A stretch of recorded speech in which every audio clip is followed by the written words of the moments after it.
Que qualificação frenética, meus amigos! A equipe dominante errou bastante. E equipes e pilotos que ninguém esperava nada surpreenderam, sobretudo na escolha de pneus. Mas quem assiste nossos vídeos já sabia que muitos pilotos usariam uma estratégia diferente na qualificação. Então vem comigo nessa análise e resumo detalhado do que de melhor rolou na qualificação do GP do Canadá 2025. Os dados estão impressionantes e aqui, na telemetria, você entende o que acontece nas corridas. Então deixa o like no vídeo, inscreva-se no canal e compartilha para os amigos. Cobertura interativa e dinâmica dos eventos da Fórmula 1 é aqui.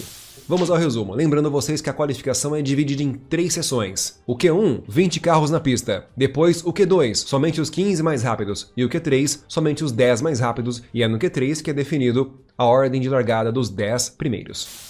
O legal é que em cada sessão de treino, Q1, Q2 e Q3, os pilotos fazem 2 ou mais voltas rápidas. Então, eles saem do pit stop e vão para a pista, dão 1 ou 2 voltas rápidas, cravam o seu tempo, voltam para o pit stop, trocam os pneus, analisam os dados e depois voltam para a pista, para dar a última volta rápida e computar o seu tempo. Então, vamos começar do Q1. Pessoal, só para lembrar vocês, o meu resumo é mais detalhado para os números, setores, telemetria, coisa que a TV não mostra. Então, aqui eu falo dos detalhes para vocês, não é só resumo de imagens não, tá? Beleza? Q1, 20 carros na pista e após todos os pilotos completarem pelo menos uma volta rápida, este era o resultado. Veja aqui, Hülkenberg era o mais lento e o nosso amigo Bortoleto era o 15º colocado. Ele estava classificado, mas mesmo assim estava muito próximo da zona de risco. O curioso é que alguns pilotos arriscaram ir para o Q1 com pneus médios, o que foi o caso do Antonelli. O Antonelli fez voltas somente com pneus médios, o que não é comum, tá? Lembrando que, normalmente, é utilizado na qualificação somente pneu macio, o pneu vermelho, que é o pneu mais rápido. Porém, este ano não seria estranho utilizarem o pneu médio, porque o pneu médio deste ano é o mesmo do pneu macio do ano passado. E o pneu macio deste ano é um novo pneu super macio introduzido pela Pirelli. Um composto muito ruim, diga-se de passagem. Por isso que muitos pilotos utilizaram pneus médios, que você vai ver ao longo desse vídeo. Mas só para resumir aqui essa primeira passada, atenção para o Lando Norris. Mesmo com pneu macio novo, o Norris estava muito ruim no começo do Q1. E o Alonso surpreendeu, sendo mais rápido com pneus médios. E o Verstappen, na sua primeira passada com pneu macio novo, conseguiu fazer um bom tempo de 12.3. Lembrando que a pole do ano passado foi 12.00. Então os carros este ano estavam bem mais rápidos. E a partir desse resultado, todo mundo voltou para a pista para fazer sua última volta rápida. E assim o resultado foi decidido. Infelizmente, Bortoleto não conseguiu se classificar para o Q2, mas foi por pouco. Bortoleto saiu de um tempo de 12.8, ele até melhorou o tempo da sua volta. Foi para 12.3, um tempo muito bom, mas mesmo assim ficou apenas em 16º colocado. E curiosamente, o Hülkenberg, que era o mais lento de todos, conseguiu melhorar bastante, ficando em 13º colocado. Então Hülkenberg se classificou para o Q2. Mais uma vez, Hülkenberg conseguiu superar Bortoleto. E olha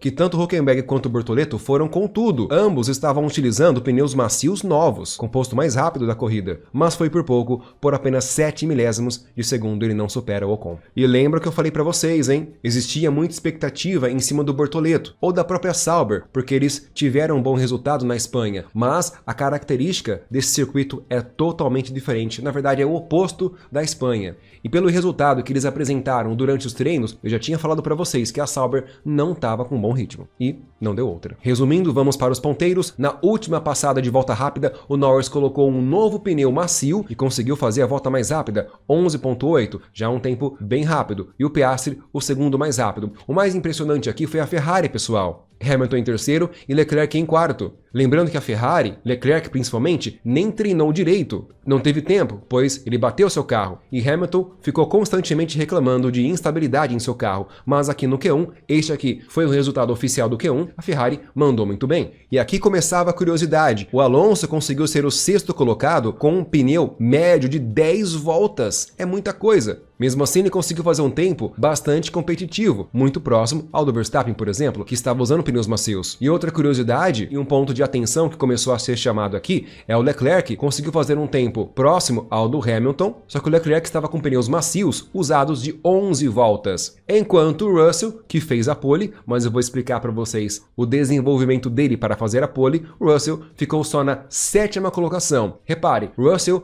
aqui usou pneu macio novo, apenas 2 voltinhas, e mesmo assim ele não conseguiu ficar nem entre o top 5. Então, a partir desse momento, nós começamos a perceber que o Russell ou a Mercedes em si estavam com dificuldades com os pneus macios. Veja, até mesmo Antonelli, que também utilizou aqui no Q1 pneus macios novos, não conseguiu fazer um bom tempo. Então, ficou muito nítido que a Mercedes tinha uma dificuldade, uma defasagem em colocar temperatura, em ter desempenhos com os pneus macios novos. Principalmente quando consideramos os tempos nos setores. Após o Q1, quem foi mais rápido nos setores? Pois é, o Russell não ficou nem entre o top 10 no primeiro setor. Mas no segundo setor, ele já estava mostrando que era muito rápido. Ele foi mais rápido no setor 2. E no setor 3, o Russell foi só o 6º mais rápido. Tava por aqui. Mas ao longo desse vídeo, vocês verão a construção, o desenvolvimento, a estratégia inusitada que a Mercedes usou para conseguir a pole com o Russell. E olha, que pole, hein?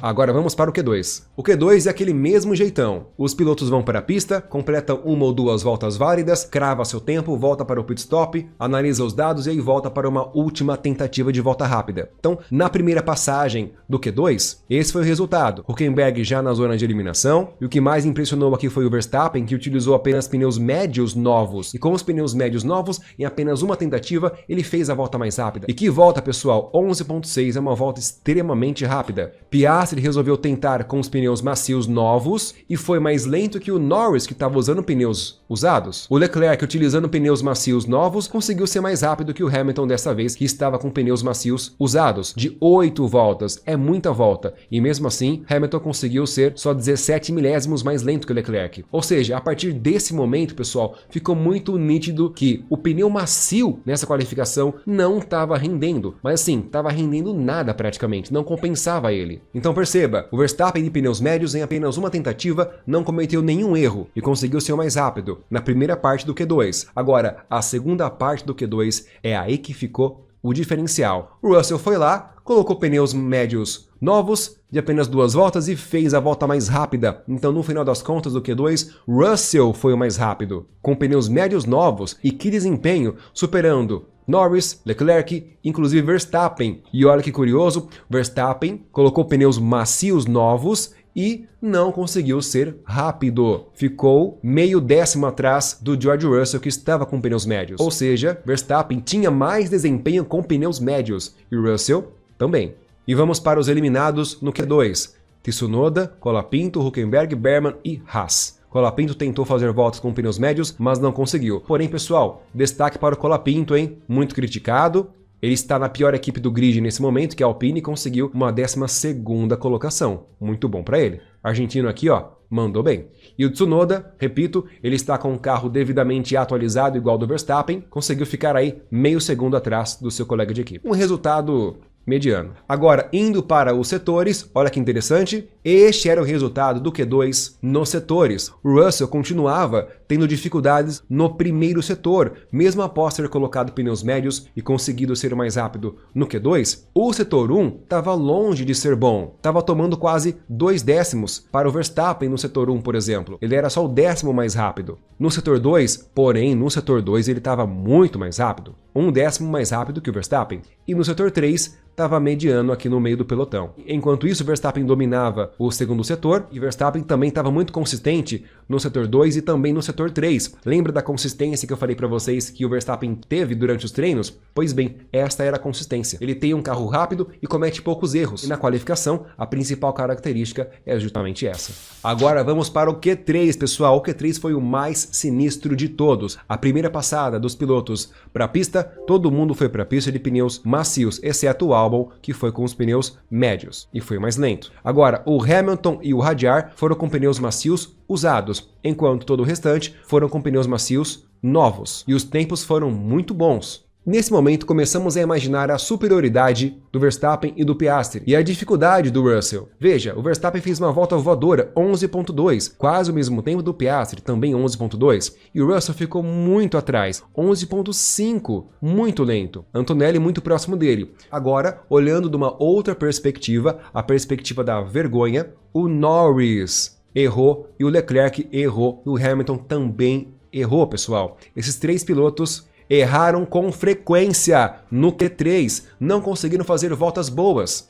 Ou seja, Norris foi mais rápido que o Piastri durante os 3 treinos, mas na qualificação, no momento derradeiro, no tudo ou nada, de novo, o Norris comete erros e o Piastri não. E olha que o Piastri tem dificuldades nessa pista. E olha também que o carro dos dois está com a suspensão alterada. Pois é, Piastri está com uma suspensão diferente do carro do Norris, mas por opção do próprio Piastri. Agora vamos voltar para os setores aqui no Q3. Então, só para dar uma última recapitulada nos tempos da primeira passada no Q3, Verstappen em primeiro, Piastri em segundo, muito próximo um do outro aqui, 25 milésimos apenas, e aí o Russell mais atrás, tá? 2 décimos e meio atrás, é muita coisa. Antonelli, o Norris mais atrás ainda, o Leclerc, Alonso meio segundo atrás, Hamilton meio segundo atrás. O que está muito claro aqui, do quinto colocado para baixo, eles cometeram erros na sua volta, por isso ficaram bastante atrás assim, pois não é normal uma McLaren ficar 3 décimos atrás de uma Red Bull. Que isso fique bem claro para vocês. Vamos para os setores. Nesse momento, o mais rápido no primeiro setor era o Verstappen, ele fez um tempo voador no primeiro setor, impressionante que ele fez aqui, enquanto o Piastri dominava o segundo e o terceiro setor. Porém, o Russell continuava muito rápido no segundo setor, e o Verstappen próximo, logo atrás, meio décimo de diferença.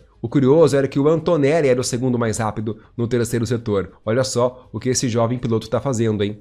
E também, analisando os setores, estava muito claro que a McLaren tinha dificuldades também no primeiro setor. Então olha que interessante, o Verstappen dominava o primeiro setor de forma isolada, que é o setor mais travado, as curvas mais travadas. A McLaren estava no meio, tomando quase 2 décimos do Verstappen, a Ferrari também tomava 2 décimos do Verstappen e o Russell tomava quase 3 décimos. O Russell compensava no segundo setor, mas a diferença era muito grande no primeiro. Somado ao fato dele ter ficado 2 décimos e meio atrás do Verstappen na primeira passada do Q3, não tinha indícios que ele faria a pole. Bom, até chegarmos à última passada, eis que os pilotos começam a sair do pit stop com pneus médios. Verstappen volta para a pista com pneus médios, Russell também, e o Alonso também. E nós já vimos o que eles tinham feito com pneus médios no Q2 e no Q1. Aí, as expectativas mudaram. No Q3, o primeiro que abriu volta rápida foi o Leclerc, e foi uma volta voadora, pessoal. Para vocês terem uma noção, Leclerc no final da qualificação foi o mais rápido no setor 1. Então ele estava muito rápido, tinha tudo para fazer uma volta muito boa e talvez fazer a pole.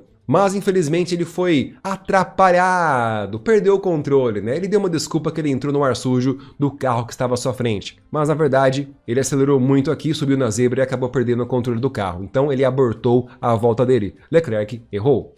O Norris foi outro que na sua segunda tentativa de volta rápida não conseguiu e também abortou sua volta. Então, Leclerc errou e Norris também errou. O Alonso conseguiu melhorar, mesmo com pneus médios ele conseguiu sair de 11.7 e foi para 11.5, ficando em sexto lugar. O Hamilton também melhorou, pessoal, saiu de 11.8 e foi para 11.5, ficando em quinto lugar. Até mesmo a Antonelli melhorou bastante, saiu de 11.5 e foi para 11.3 de pneus médios. O Piastri saiu de 11.2 e foi para 11.1, uma volta muito boa. Mas é claro, a estrela ficou com o Verstappen e principalmente para o Russell. Verstappen saiu de 11.2, já era o mais rápido, e foi para 11.0. Quando ele fez esse tempo, pensamos, pronto, ele tem a pole. Verstappen conseguiu ser meio décimo mais rápido que o Piastri, incrível.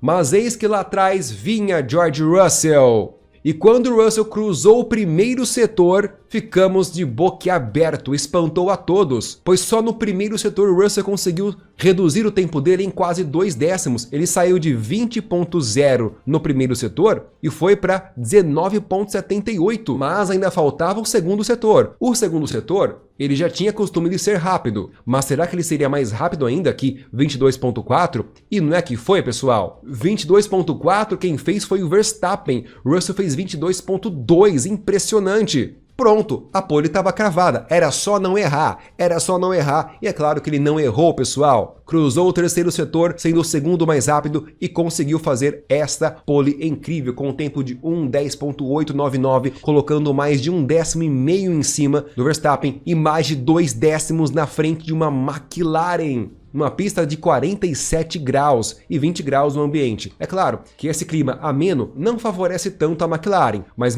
2 décimos é muita diferença. E com pneus médios ainda, isso foi a cereja do bolo. Parabéns para George Russell, parabéns para a Mercedes e também parabéns para Max Verstappen. E uma infelicidade para o Norris e para o Leclerc, que erraram em todas as suas tentativas de voltas aqui no Q3. Vamos ao complemento das informações. Uma análise muito legal e se somarmos o tempo dos melhores setores? O quão perfeito foi um piloto? Pois é, pessoal, o Russell foi simplesmente perfeito em sua volta. Na sua última tentativa, ele simplesmente melhorou em todos os seus setores. Então não tem diferença. Russell foi cirúrgico, não foi perfeito porque não foi o mais rápido em todos os setores, mas ele foi cirúrgico, não cometeu nenhum erro que o desabonasse na sua volta rápida. Já o Verstappen poderia ter sido um pouco mais rápido, o Piastri também, o Antonelli, enquanto todos os outros pilotos, principalmente o Leclerc e o Norris, olha só, poderiam ter ido muito melhor se não tivessem cometido erros. Pessoal, muito interessante esta análise, né?